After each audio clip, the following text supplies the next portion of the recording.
मेरे Bachelorette party के दिन मैं बहुत खुश थी।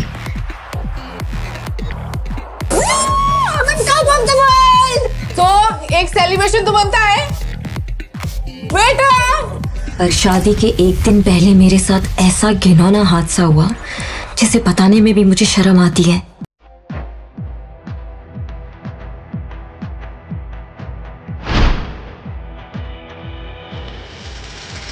किसी ने मेरी ड्रिंक में नशीली दवाई डाल दी और बेहोश करके होटल रूम में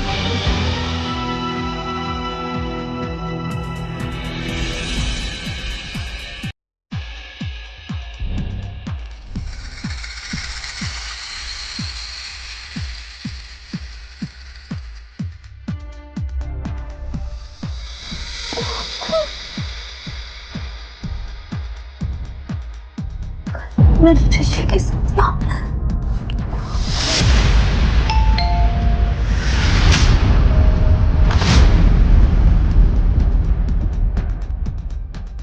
ऋषि, तुम बाहर कब गए?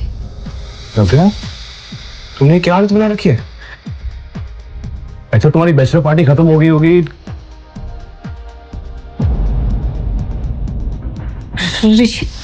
ऋषि मेरी बात सुनो। अपनी जुबान से मेरा नाम भी मत लेना। ये बिस्तर, ये कपड़े, ये टाई और दारू के नशे में तुम्हारी सारी असलियत सामने आ गई। 2 दिन में हमारी शादी है और तुम कल रात को किसी और के साथ। नहीं, अब तुम्हारे साथ शादी करने का कोई मतलब नहीं।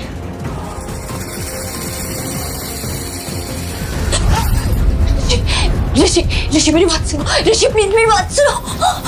ऋषि ने शादी तोड़ दी और चला गया। शादी का तोहफा।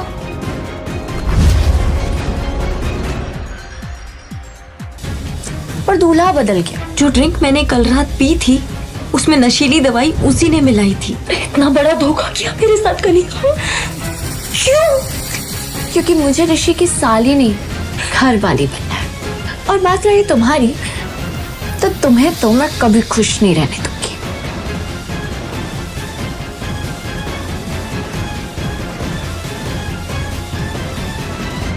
शर्म, मुझे शर्म आती है तुझे अपनी बेटी कहते हुए। पापा, ये सब कुछ कनिका ने किया है। कनिका ने मुझे फंसाया, मैंने कुछ। अभी के अभी निकल जाओ इस घर से। सेना परिवार से तुम्हारा अब कोई रिश्ता नहीं। कनिका ने अपना काम कर दिया था और पापा ने मेरी एक नहीं सुनी। पर मेरी सौतेली माँ ने मार मार कर मुझे घर से निकाल दिया। इस शहर में मेरे लिए कुछ नहीं बचा था और मैं अपनी मौसी के घर बैंगलोर चली गई। 9 महीने बाद मैंने एक बेटे को जन्म दिया। पर मेरी मुश्किलें यहाँ खत्म नहीं होने वाली थी। मेरे बेटे के पैदा होते ही उस पे हमला हुआ।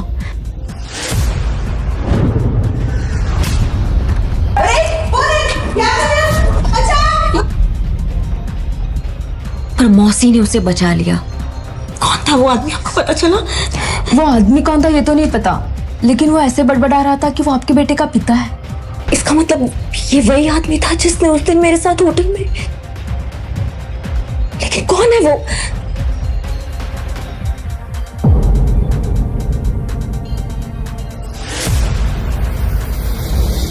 धीरे धीरे समय बीतता गया और मेरा बेटा आरफ मेरी जान बन गया। मैंने उसे ही अपनी दुनिया मानकर फिर से एक नई शुरुआत की। मैं अपने अतीत को भुला चुकी थी और आरफ पर इसका साया भी पड़ने देना नहीं चाहती थी। मैंने एक एंटरटेनमेंट कंपनी में जॉब शुरू कर दी। तभी एक दिन मम्मा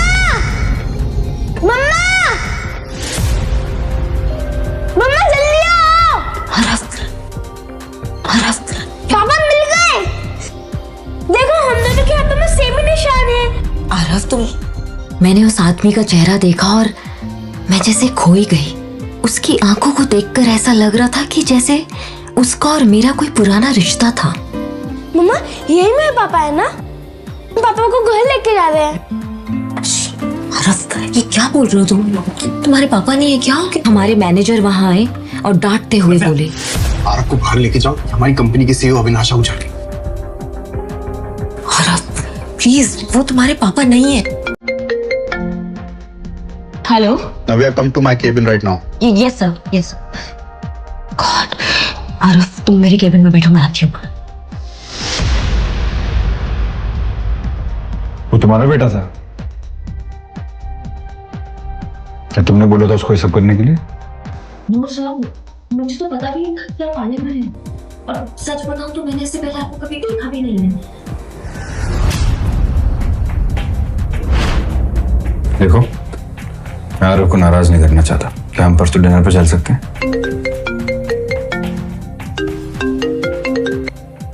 मैं ये सोचकर बहुत खुश हो रही थी कि ये मेरी जिंदगी की एक नई शुरुआत है कि तभी मेरा फोन बजा और ऊपर पापा का नाम देखकर मेरे होश उड़ गए। 6 साल बाद पापा ने मुझे फोन किया था। पापा वो बहुत बीमार थे और बस आखिरी बार मुझे देखना चाहते थे। मुझसे रहा नहीं गया और दूसरे ही दिन मैं आरफ को लेकर अपने शहर पहुंच गई। पर वहां जाकर जो हुआ वो देखकर मेरे पैरों तले जमीन ही निकल गई थी। पापा, नव्या!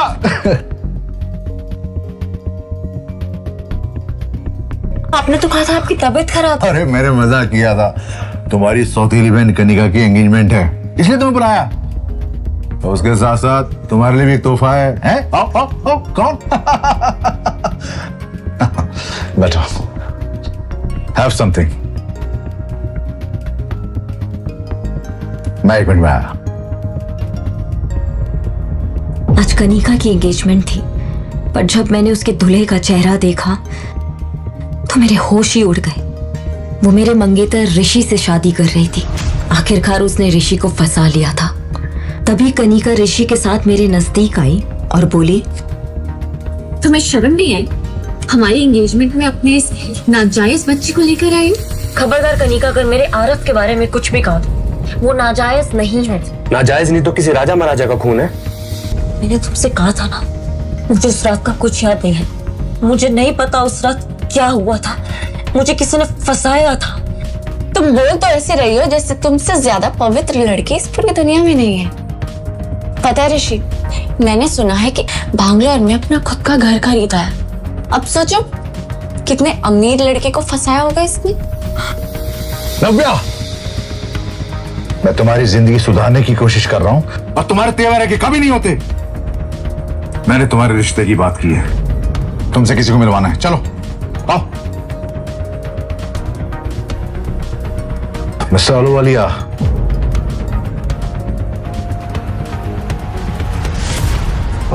मिस्टर अहलूवालिया, अगर आप हाँ गए तो अभी रिश्ता पक्का कर देते हैं। मैंने उस आलूवालिया का चेहरा देखा तो मेरे होश उड़ गए। उम्र में वो मेरे पापा से भी बड़ा था और उसको मैंने कई बार टीवी पर देखा था। वो औरतों को छेड़ने के मामले में कई बार जेल जा चुका था। मैंने पापा की ओर गुस्से से देखा और बाहर निकल आई। नव्या, चलो नव्या, तुम्हें तभी नाम की चीज है कि नहीं? कितना बुरा लगा होगा मिस्टर अहलूवालिया को। पापा, वो इंसान नहीं, वो राक्षस है। कितनी औरतों ने उस पर केस किया, फिर भी मुझे नरक में डाल रहे हैं। अरे वो पैसे वाले हैं और पैसे वाले को सब माफ होता है। तुम्हें उससे शादी करनी है बस, और बदले में। पापा बोलते बोलते रुक गए, पर मुझे उन पर शक हुआ। बदले में क्या पापा? बदले में तुम्हें अपनी माँ की केमिकल फैक्ट्री ऋषि के नाम करनी होगी, तभी कनिका की उससे शादी हो पाएगी। गॉड, बिल्कुल भी नहीं। वो फैक्ट्री किसी के नाम नहीं होगी मेरे जीते जी, और मैं इस बुढ़े आलू वाले से कभी शादी नहीं करूंगी। जो ड्रिंक पापा ने मुझे ऑफर की थी उसमें नशे की गोली थी, जिसकी वजह से मैं बेहोश हो गई।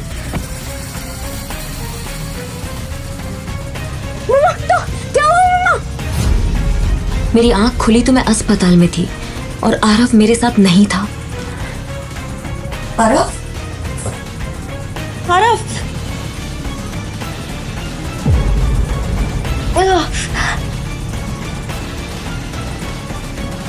आरफ, आरफ, एक्सक्यूज मी, आपने मेरे बच्चे को देखा है क्या? छोड़ा।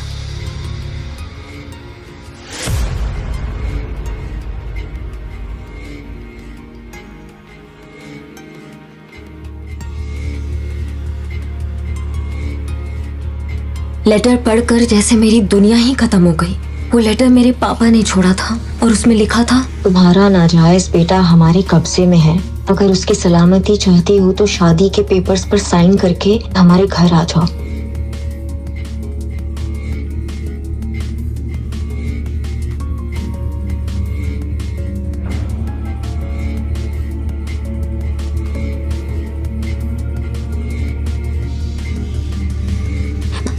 मैंने हिम्मत जुटाई, पर मैं इस शहर में किसी को नहीं जानती थी। तभी मुझे अविनाश आहूजा का ख्याल आया और मैंने उसको फोन किया। हेलो हेलो, मैं नव्या बोल रही हूँ अविनाश जी, मुझे आपकी हेल्प की जरूरत है। मेरे बच्चे आरव, उसको किसने किडनैप कर लिया है, प्लीज मेरी हेल्प कीजिए, प्लीज प्लीज। नव्या, नव्या तुम बिल्कुल चिंता मत करो, और वो कुछ नहीं होगा। मैं अभी फ्लाइट लेकर रात तक वहां पहुंचता हूँ। Hello hello. मेरी आखिरी उम्मीद अविनाश भी इस वक्त इस शहर में नहीं था, पर मुझे किसी भी हाल में मेरे बेटे आरव को बचाना था।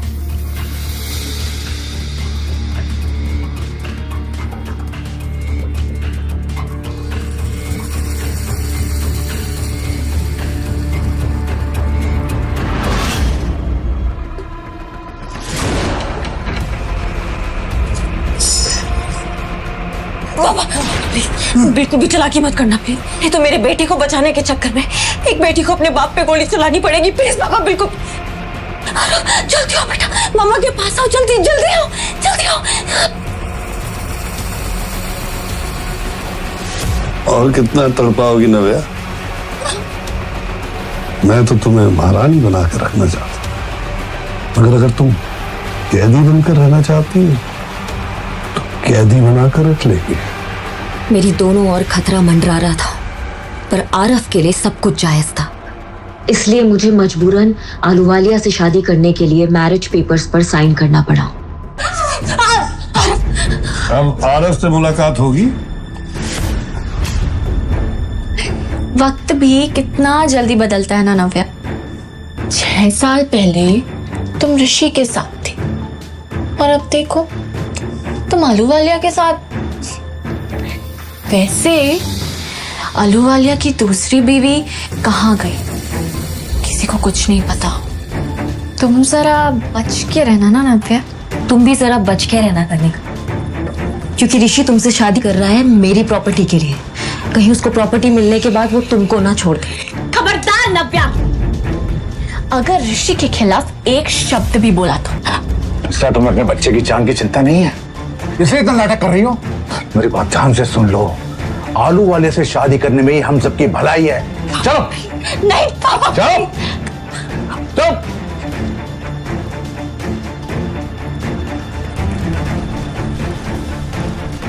सब लोग मेरी बर्बादी का तमाशा देख रहे थे और कनिका ऋषि का हाथ पकड़े हंस रही थी। मेरे अंदर लड़ने की ताकत नहीं थी।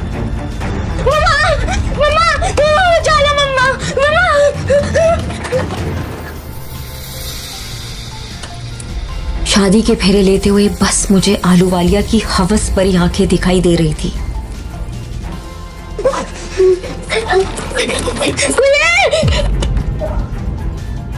मैं रोते हुए शादी का आखिरी फेरा ले रही थी कि तभी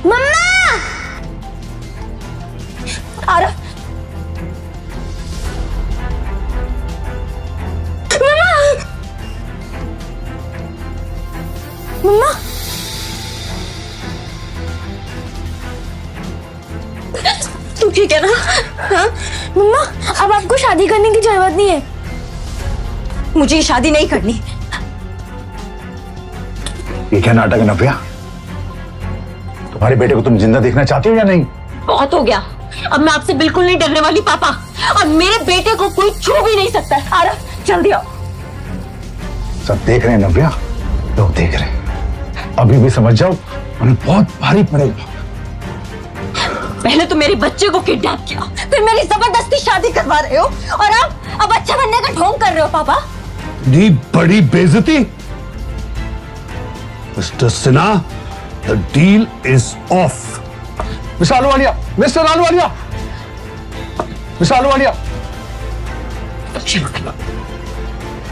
अरे बाप तेरा मेरी जिंदगी बनाने जा रहा था, बाप नहीं हैवान है आप, जो मेरी शादी इतने घटिया इंसान से करवाने जा रहे थे आप। अगर मैं हैवान हूं ना तो तुम मेरे को दूध में दूरी नहीं हो। आप ठीक कह रहे हैं पापा, मुझे तो इससे अपनी सौतेली बहन कहते हुए भी शर्म आ रही है। आपने इतना अच्छा रिश्ता ढूंढा था और इसके तेवर तो देखो। तू और तेरा बच्चा मेरे हाथों से बचोगे नहीं। अगर किसी ने उस बच्चे को हाथ भी लगाया तो मुझसे बुरा कोई नहीं होगा।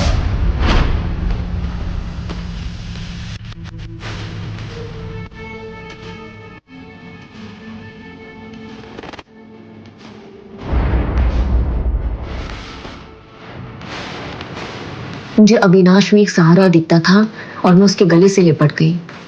और तभी मुझे एक जानी पहचानी सी खुशबू आई। ये उसका स्पेशल परफ्यूम है। पर जैसे मुझे इस खुशबू के बारे में याद आया, मेरे पैरों तले से जमीन ही निकल गई। ये खुशबू बिल्कुल वैसी ही थी।